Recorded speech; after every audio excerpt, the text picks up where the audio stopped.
Afternoon, everyone. I have one thing at the top, and then we'll get to your questions. A scheduling note, the annual International Religious Freedom Report, which is due tomorrow, describes the status of religious freedom in every country. The report covers government policies violating religious belief and practices of groups, religious denominations and individuals, and U.S. policies to promote religious freedom around the world. The U.S. Department of State submits the report in accordance with the International Religious Freedom Act of 1998. Tomorrow, Deputy Secretary Blinken will release the 2015 annual report at 10 a.m. here in the briefing room. He will be joined by Ambassador at Large for International Religious Freedom, Saperstein, who will also give remarks and take questions. We look forward to seeing you tomorrow. Matt? Okay, let me just start with the question that I've been asking a couple of times. I just want to know, I just want to try and get this cleared up. Am I ever going to get an answer to the question about the planes? I've given you the answer I can give. So there is no attempt on your part to uncover more information about what? We've given you what we can give, Matt. So it's basically a waste of time to keep asking about it? Is that what you're saying? Yeah. I appreciate the question. As we've said, we're not going to get into a TikTok. We've explained what the delay was for the plane with the Americans leaving, and I'll leave it at that. Okay. Also, this is a lingering question. It's a different subject completely, but it's not really policy. So you've probably seen that Judicial Watch has released another batch of email. I'm curious to know what your take on this is, particularly the fact that some of them, 44 of them, of what they have put out, were previously not put out by the State Department, even though they were while she was Secretary of State. Okay, so I've quite a bit to say on that, so thank you for the question. We'll get this out of the way at the top. So former Secretary Clinton has previously acknowledged that she emailed with department officials before March 18th, 2009, the date of the first email in the collection that former Secretary Clinton provided to the department in December 2014. Former Secretary Clinton has also indicated that she does not have access to work-related emails beyond those that she turned over to the department. In addition, at the department's request, Secretary Clinton confirmed for the court that she believed that all of her emails on clintonemail.com in her custody that were potentially federal records were provided to the department. In September 2015, we also asked the FBI to inform us should it recover any records from Secretary Clinton's server that we don't already have. As you know, the department recently received documents from the FBI reflecting emails sent to or from former Secretary Clinton's email, which were not included in the materials provided to the State Department by former Secretary Clinton in December 2014. The State Department has produced approximately 52,000 pages of former Secretary Clinton's emails through a monthly FOIA release process that involved 14 releases over 10 months. This was a massive undertaking, and our staff worked incredibly hard to get this done. There are many FOIA requests related to former Secretary Clinton's emails. We are now focused on responding.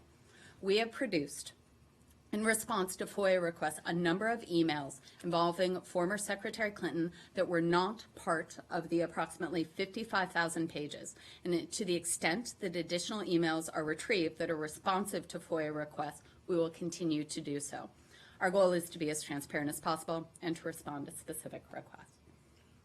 Do you know, have you asked, presumably this is included in your request to the FBI, do you know that to turn over the emails that they recovered, do you know if you specifically asked for emails that may have been from before that March 09 date from the FBI? So we've asked them, should the FBI recover any records from Secretary Clinton's server that we don't already have, to inform us. So any records. Regardless of the timing of it. Okay, that's it for me. Leslie.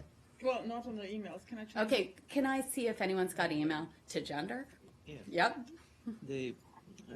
Can you gave us the like 52,000, over 14.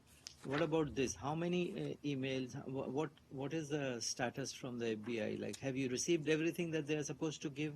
From the FBI? Yes. So we can confirm on August 5th, the FBI provided the State Department with the second and final transmission of documents. As you know, and as we've said many times, the department takes its Record Management and Freedom of Information Act responsibilities seriously, just as we appropriately process the material turned over to the department by former Secretary Clinton. We will appropriately and with due diligence process any additional material we receive from the FBI to identify work-related agency records and make them available to the public consistent with our legal obligations. As I noted, we've received this on August 5th. We've just received it. We're still assessing what that process will look like. Is there any number of emails or number of documents that you have received? You know, as our filing stated, we received documents in the thousands. It's ongoing litigation, so I don't have a lot more to offer than what was in the filing. And the internal review, where is any updates on that? So I have no update from, I guess, a couple weeks ago where I spoke about it extensively from the podium. Yes. So no update from Yeah. that. And are we done with emails? Super. Okay. Can I turn to Turkey, please? Nick, is this an email? Okay, good. Let's go to Turkey. You've probably seen today the reports of Erdogan meeting Vladimir Putin. But the question I want to ask you is the one on kind of everything overshadowing it, which includes Turkey today warned of rising anti-American sentiment and a risk to a migrant deal. Do you think that any of this, I mean, how seriously are you taking this, and how much does this visit, these discussions between Erdogan and Putin put at risk any of the American interests? So I would separate these out completely. You know, we spoke about the president's conversations in Russia. You know, as I said yesterday, we don't view this as a zero-sum game. Certainly, Turkey and Russia are both members of the fight against Daesh. They're both members of the ISSG. There's a lot of common goals, common interests there. You know, in terms of those bilateral discussions, you know, I'd refer you to the Turkish government to speak to their president's travel.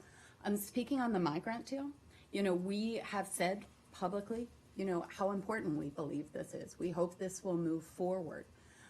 You know, on the anti-American rhetoric, because I know you had about 3 questions in there. You know, one of the things that, you know, we remain concerned about is rhetoric that we don't view as helpful.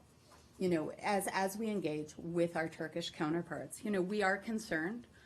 We expect, you know, all parties, media, civil society, the Turkish government to be responsible in their statements on this. We believe our relations and our partnership and our friendship with Turkey is strong. We've said this publicly. We stand with the government of Turkey on this. A lot of this seems to be coming down to the fact that there's been no move yet on Gulen, the cleric. Is anything further? Are you hearing anything further on an extradition or any further developments on that? I have nothing more to read out. You know, as we've said publicly on this, this is a legal, technical process, you know, governed by the 1981 extradition treaty signed by both of our countries. You know, this will continue to move forward, and we're directly in touch with Turkish authorities on this process. Are we staying on Turkey? On this, Okay, issue, Barbara, I'll come to you after Michelle. Turkish Justice Minister has said today that they or has warned the U.S. not to sacrifice bilateral relations for the sake of Mr. Gulen, and he said if the U.S. does not deliver Gulen, they will sacrifice relations with Turkey for the sake of a terrorist. Any comment on that? I'm not going to comment to that specific question. You know, as we've said, the extradition process is a very technical, it's legally governed. You know, this is not a process that is influenced by emotion or political rhetoric. It's actually governed by a treaty. Barbara? Just a quick one. Have you responded in any way to these allegations in the Turkish press that the Wilson Center was behind the coup? Have you raised it with counterparts in terms of the unacceptable rhetoric that you talked about? So, I've seen those comments, and certainly we've seen the Wilson Center itself has spoken to it. So I would direct you there. I think this sort of conspiracy theory, inflammatory rhetoric, as I said, is absolutely not helpful. I would refer you to the Wilson Center and its personnel and its directors to speak to this, but conspiracy theories get us nowhere. But the State Department hasn't raised it as part of the back and forth with Turkish officials. We've certainly spoken to our Turkish counterparts on unhelpful rhetoric. Carol, I'm sorry. I'll come back to you, Matt. I'm sorry. Do you mind? Go ahead. When Carol. Erdogan and Putin were speaking today, they seemed to suggest that the United States did not really respond expeditiously in the immediate hours after the coup. Do you think you came up with a response soon enough, recognizing that the secretary was in Moscow and it was approaching midnight when this was happening? I can speak to what we did do. I think all of you guys were in the same position we were. We were watching this unfold here in the United States on social media. We were getting reports. It was unclear for quite a while what exactly happened.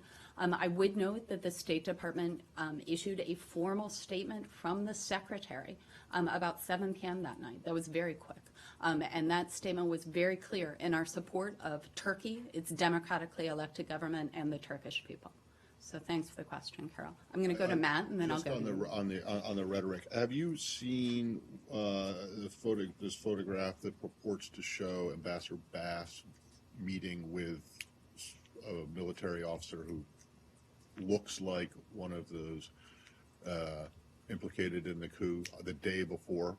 I have It's not. circulating out there and just I wondering have if- not. No. Are we done with Turkey? I'm sorry, one more. Yes, ma'am.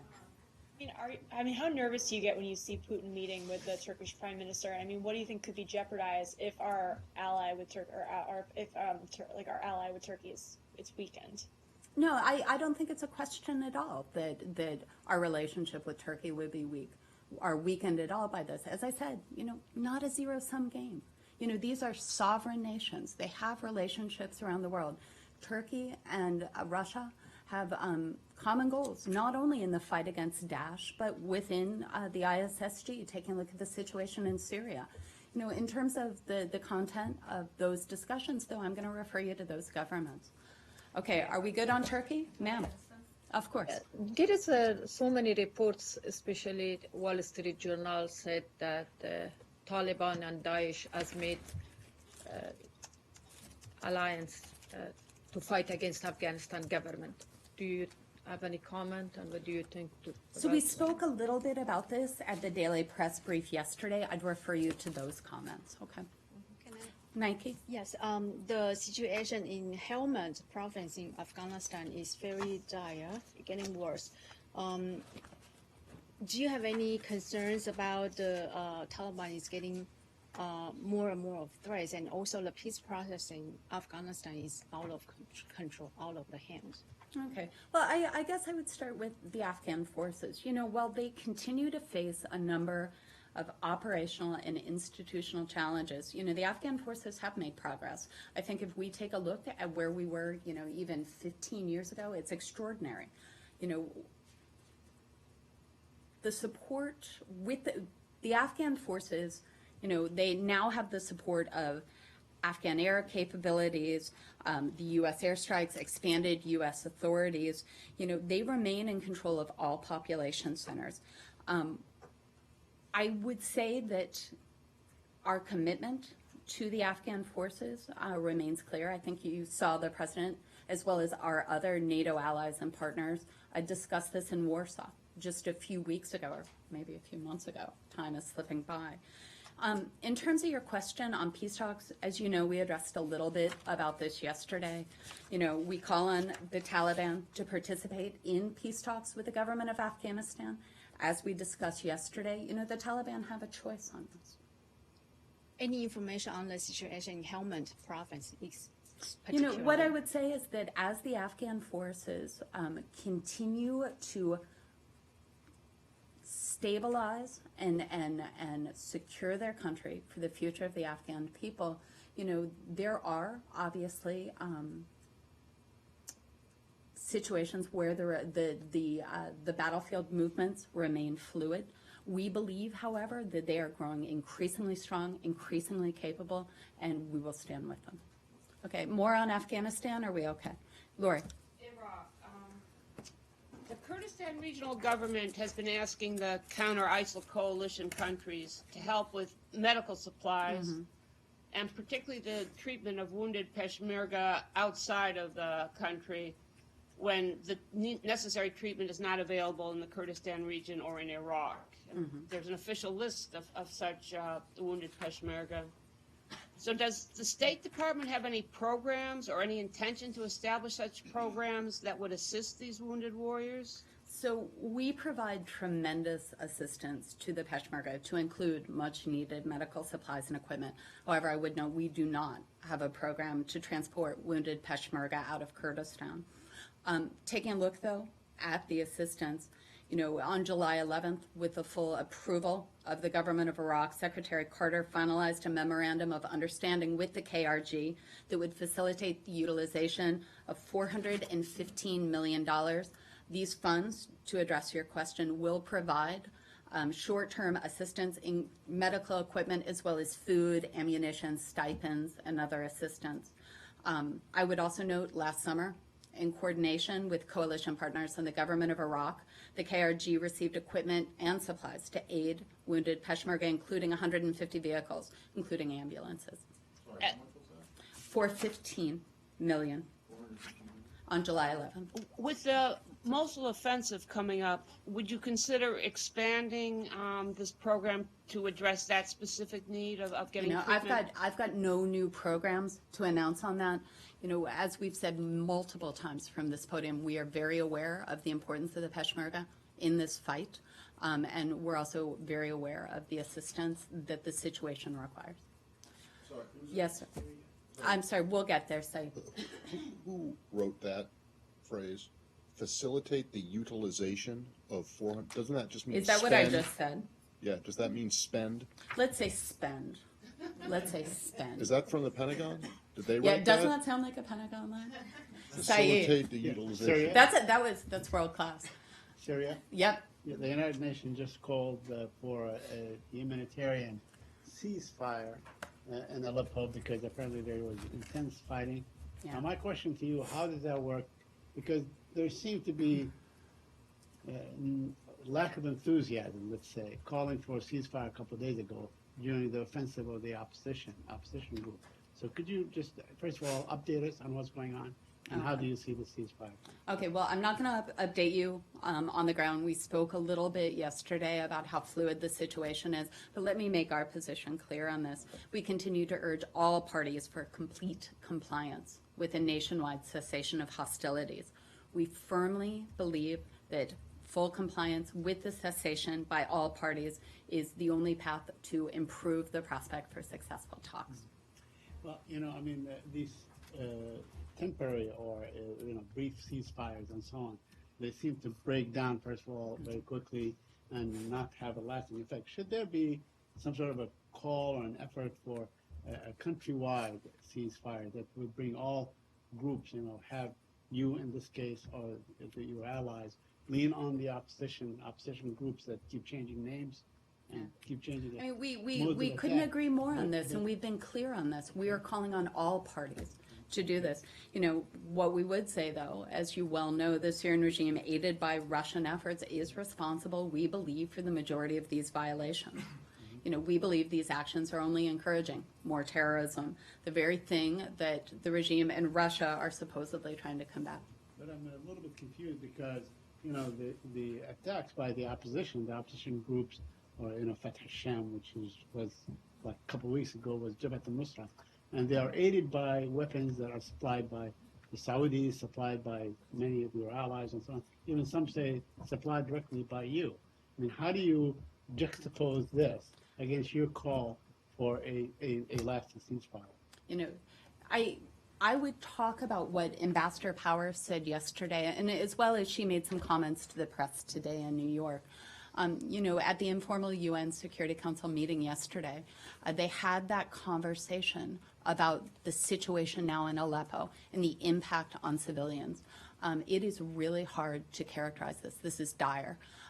The reinstitution of a cessation of hostilities, all parties, to your point, respecting that is the only path forward. Sir. There's more reports. Are we staying on Syria? Because Yemen.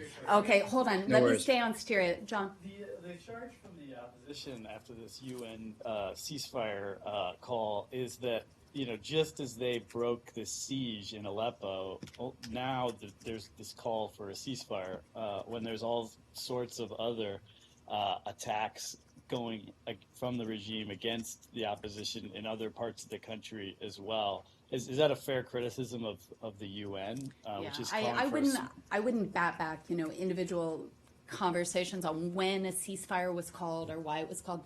Let's talk about the importance of a ceasefire, and let's talk about why we're doing it, which is calling for the protection of civilians and access to humanitarian aid. I think we've seen reports, the lack of access to potable water, the lack of access to medical supplies, the lack of access to food. This is a dire situation. Let's stay on Syria. Michelle. To what extent are you still believing in the cessation of hostilities agreement? It looks like all the Syrians, the Russians, the Iranians, nobody is believing in it. And we saw what happened in Aleppo in the last couple of days. Why you are still calling all the parties to comply with this agreement and no one believes in it? The basic truth is there's no military solution to the conflict in Syria. We've said that repeatedly. It's our belief, and it's the belief of the majority of members of the ISSG, is that there will be no peace in Syria without a political transition. A cessation of hostilities provides the space where we could have hope of having political talks. And after the session in the Security Council yesterday, do you still believe that de Mistura will be able to resume talks at the end of this month? We strongly support the efforts of Mr. de Mistura, and we hope, that we will come to a point as he continues to work through that will happen. Matt, and then I'm going to go to Nick. Just very briefly on Aleppo, and this group that is was involved in breaking the siege, the rebel group, the ones that were accused of beheading beheading this child. One, do you know if the reports are true that they are or were involved in the fighting around Aleppo recently? So we've seen reports that the alleged perpetrators in last month's video have been seen fighting in Aleppo. I'm not in a position to confirm. Okay. Should it become confirmed that they are, is that an issue for you guys? Yeah, well, obviously, when reports of the beheading came out, we strongly condemned the barbaric actions seen on that video, no matter what group was responsible. We note that group had also said that they would hold those individuals to account. We're not in a position to confirm if that's happened, but we do expect all parties to comply with obligations under the law of armed conflict. So you're unaware that there has ever been a resolution to this I specific am not in a position to confirm that, no. Case? And then just the other thing, which I think you probably won't answer, but is this group still being supported by, or was it ever supported by the United States? So for security reasons, we do not comment on which groups are funded by the United States. However, we don't support groups that commit this sort of barbarity, period. Okay. So that would imply, without saying it directly, that if a group were to have done something like this and it had been getting U.S. support, it would no longer be eligible for U.S. support. I just repeat my last point. We do not support groups. Is it against the rules to complete a syllogism? It in this building? It is, for security reasons, we don't indicate which groups we do support. It's policy. I'm asking you if you don't support them, not if you do. What I'm saying is that we don't support groups that would engage in this sort of barbarity. That would engage. That may have engaged. Okay, we're going to stay on Syria. So, Nick, you were going to go, but Nick is done. And then can I do Syria after? Okay. Are you guys on Syria?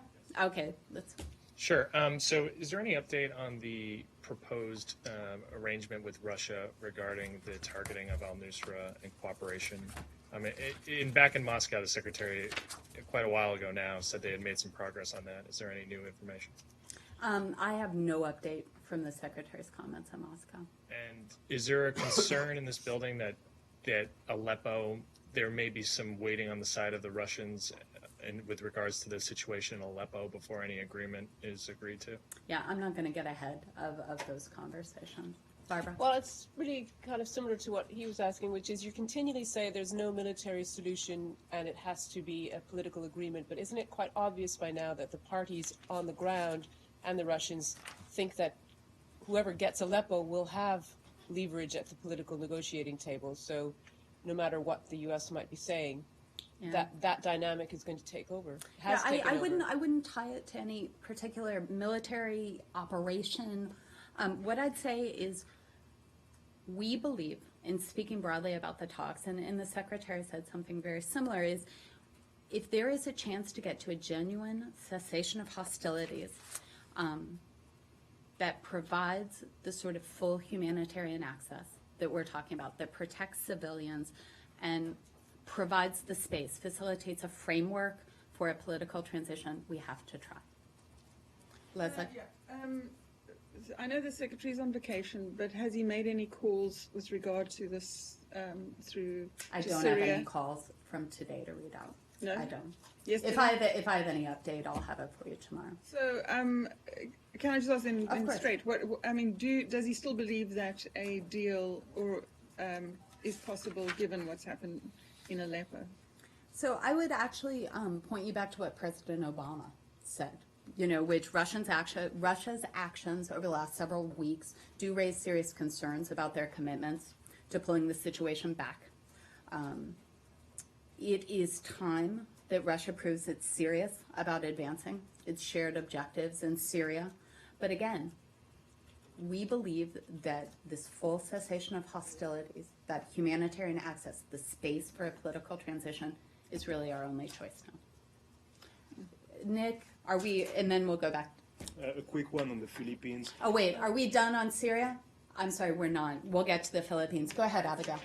Do you have any information on reports that 2 Americans were killed while volunteer fighting for the YPG in Syria? Yeah, due to privacy considerations, I have no information for you. I'm sorry, you know what? Hold on one second. Yeah. The Privacy Act does not apply to deceased. That's true, but... So does that mean that you do not believe that these people are dead, that they are still covered by the Privacy Act? What I would say is that I have no information on that I can share at this point. Before we go there, are we good with Syria? Okay, I'm going to go to the Philippines, then I'll come back to you. Go ahead, Nick. Yes, thank you. On the Philippines, do you have a readout on the meeting the Filipino chargé d'affaires had yesterday, I think, at the Department of State? Or at least could you tell us if you were satisfied with the clarification he gave about the very offensive comment his president made against your ambassador in Manila? Yeah, I have no further details of that discussion to read out. I'll leave our comments on what was said yesterday. Yeah, I wanted to ask you, I'm not sure I understand why it is you were seeking clarification. I think what we were seeking is, protesting, I think you were what we were complaining? seeking is perhaps a better understanding of why that statement was made. So clarification of the circumstances? You didn't I want think him to actually clarification clarify of the content of what the president said. I would agree Pretty with you. obvious. Yes. So you are not seeking apologies? I'm not going to detail any of the discussions that happened. But sorry in to insist, but the U.S. Secretary of State was in Manila 10 days Sure. ago. It's one of your closest allies in Asia. The president has clearly insulted your ambassador. The U.S. is not going to protest officially. We actually asked their chargé to come into the department, which happened yesterday. We had that conversation. I'm going to not read out any more details of that conversation. Yes, sir. Is this Philippines? Yes. I'm sorry. Is there any discussion to withdraw or to suspend any financial aid to Philippines. Not to my awareness, no.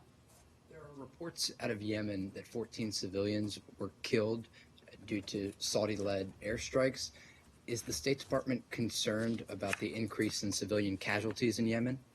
Okay, so we do all urge all sides to halt all offensive military actions, including in particular the area I believe you're speaking about on the Saudi-Yemeni border in Taiz and in the areas between Mareb and the capital. Of course, we're very concerned. And then a follow-up, is there any concern by the State Department that weapons that may have been part of a U.S.-Saudi deal in the past, maybe dating back to when Hillary Clinton was Secretary of State, is there any concern that those weapons are being used when these civilian casualties are happening? You know, we've actually spoken about end use of weapons before from this podium. You know, speaking specifically on Yemen now, what we're talking about is we're urging all sides to refrain from these offensive military actions. In terms of end use conversations, you know, they actually come when we do weapon transfers.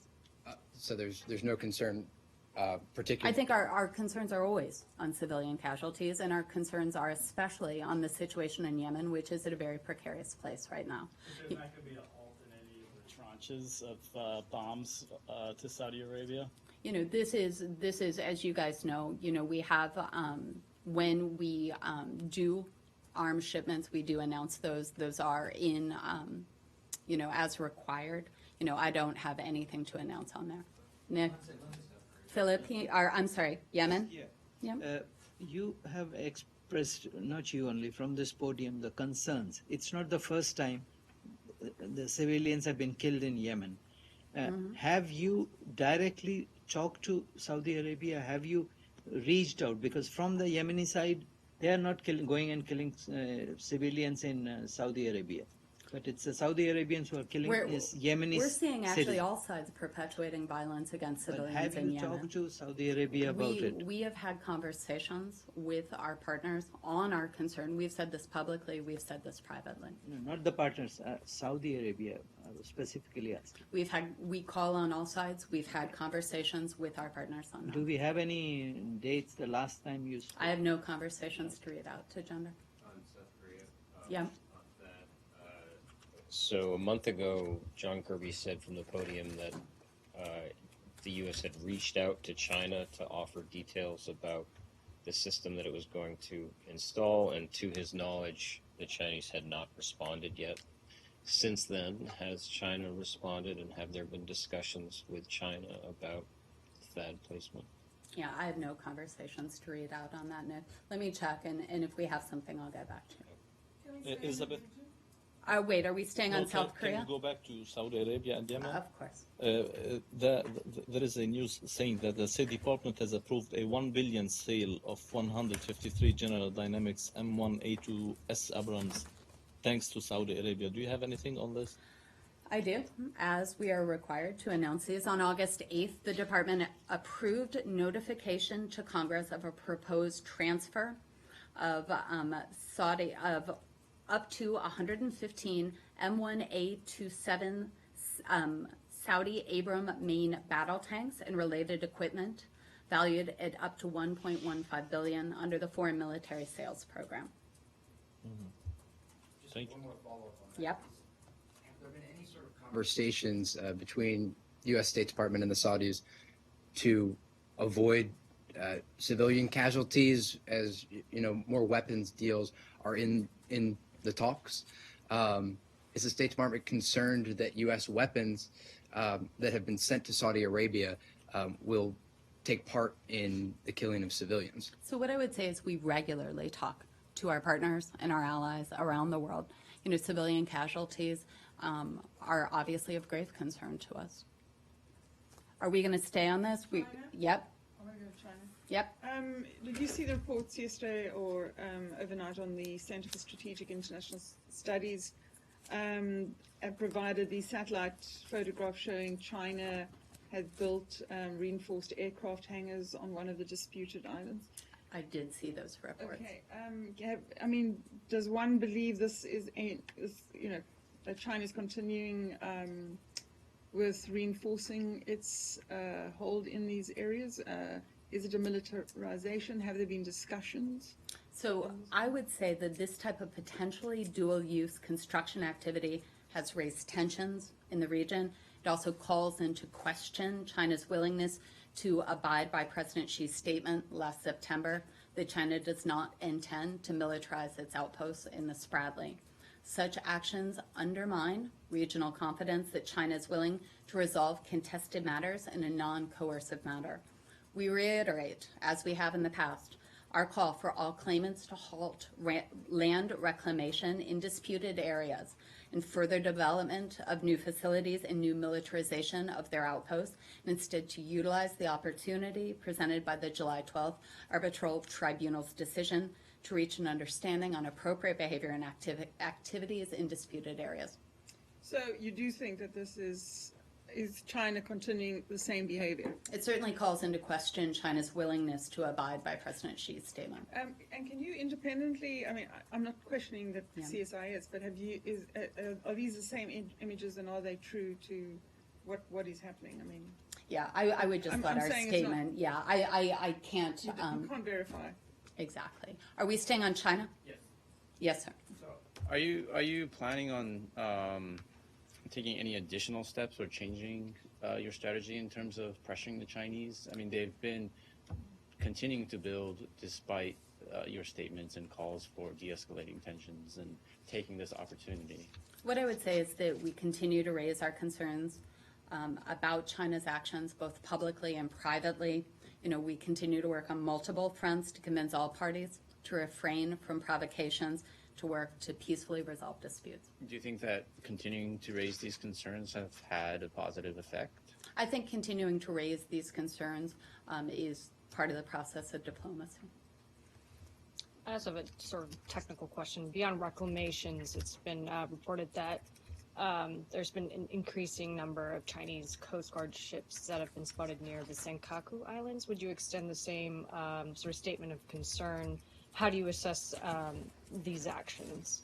So we're closely monitoring the situation. We're in close communication with the Japanese government regarding their concerns.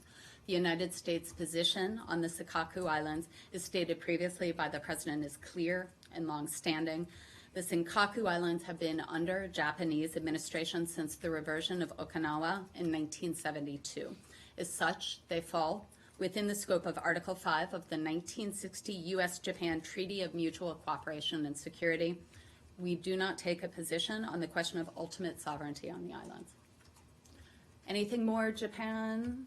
Okay, we're going to go here, and then I'll come back to you, Saeed. Back on China, I mean, I know you've raised concerns, but are there any consequences for them rejecting the Hague decision at all? Or You know, as we said, we believe the arbitral tribunal presents a window of opportunity that claimants can take to explore diplomacy and to resolve these issues in accordance with international law.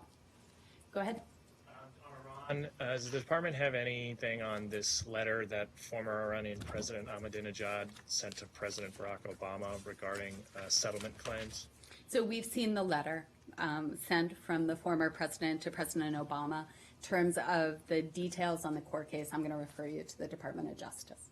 Okay. Saeed. Palestinian-Israeli Of issue course. very quickly. Yesterday we talked about the world vision. We did. And then today, the Israelis announced the arrest of a UNDP employee, engineer, under really the most dubious of charges. They say that he worked on repairing homes that maybe some Hamas officials lived there and so on. So are we seeing a trend that the Israelis are trying to really, choke any kind of UN effort or humanitarian effort for the Palestinians, especially in Gaza? Are you concerned? So there's two answers to that. One, I can speak from the U.S. view and what we think about on U.S. assistance to the West Bank and Gaza moving forward. We believe U.S. assistance to the Palestinians serves our vital national security interests and is undertaken in close coordination with our local and international partners, which does include the government of Israel. These include efforts in the West Bank and Gaza to alleviate humanitarian suffering and work towards economic prosperity and security. The allegations against Palestinian humanitarian workers, if proven true, are a clear signal that both donors and nonprofits need to continue to be as vigilant as possible to help assure assistance reaches those it is intended to help. We continue to work with our partners, including the Palestinian Authority as well as the government of Israel, to strengthen safeguards to ensure vital assistance reaches the intended recipients. On the UNDP charge, as well as on the World Vision charge, there are ongoing investigations on this, as you know, as you alluded to. You know, as the investigations move forward, we're working closely, we're monitoring closely. We understand actually, and particularly, World Vision is doing its own independent investigation. The UNDP charges just came out. You know, they'll also continue to take a look at it as well. Because the track record is that Israel has never really been a fan of these UN programs, whether it's UNRWA or UNDP or others and so on. And certainly the Palestinian Authority does not have the authority to pursue such investigations, or in fact the desire, especially where things as far as Gaza is concerned. I'm saying that would the U.S., suggest or involve itself in some sort of any kind of independent investigatory body to look into these matters? Well, as I mentioned, World Vision is doing its own. I'd refer you to the UN Development Program. I'm not aware if they've announced their own independent investigation, but we will continue to monitor this closely. You know, as I said, aid to these areas is a U.S. national security priority. And one last question Sure. on the power. Israel is cutting off power to many villages and towns in the West Bank because the Palestinians are unable to pay their bills. Apparently, so they appealed to the High Court, and the High Court said that although they do have the authority to stop or to force the electric company, the Israeli electric company, from cutting off the electricity, they will not do so. My question to you is: can the United States infuse the authority, the Palestinian Authority, or those concerned, with some sort of emergency funds to pay out for? You know, I have no additional funding to announce. Actually, I wasn't tracking that. Let me take a look at it. We'll see. You know, on something like this, it sounds like it's in court right now, but let me see if I've got anything more on it. Said. Yesterday, you were asked about just demolitions of homes in this Palestinian village. I'm wondering, today there were some more demolitions in the South Hebron Hills that included the demolitions of some EU financed or donated buildings, and I'm just wondering if you have any thoughts on that. We do, actually. We're aware of reports that the government of Israel has demolished several EU-funded Palestinian homes in the West Bank. We remain concerned about the increased demolition of Palestinian structures in the West Bank and East Jerusalem, which reportedly have left dozens of Palestinians homeless, including children. More than 650 Palestinian structures have been demolished this year, with more Palestinian structures demolished in the West Bank and East Jerusalem thus far than in all of 2015. Have you spoken to them about this? You know, we remain in close contact. But about this specific thing. Well, what I'd say is the recent Quartet report itself actually highlighted. We believe that this is part of an ongoing process of land seizures, settlement expansions, legalization of outposts, denial of Palestinian development. We remain troubled that Israel continues this pattern of provocative and counterproductive action, which raises serious questions about Israel's ultimate commitment to a peaceful negotiated settlement with the Palestinians. Okay, that's... Yeah, we do remain in close contact. I'm not sure if this particular one has seriously, my only question, okay, that's what I wanted. You don't know if there's been I don't know if we've raised this particular incident, but the question of demolitions has been in raised general, routinely. yes. Okay, thank you. Okay. One last agenda. Yeah, I had this one lined up. Have you received anything officially from Brussels, from the EU authorities on this particular subject? Because there is a feeling there that the Europe builds and Israel is demolishing with the tacit support of the U.S. I have no... they have not reached out to you. I have no communication to read out particularly on this. Thanks, you guys. Thank you.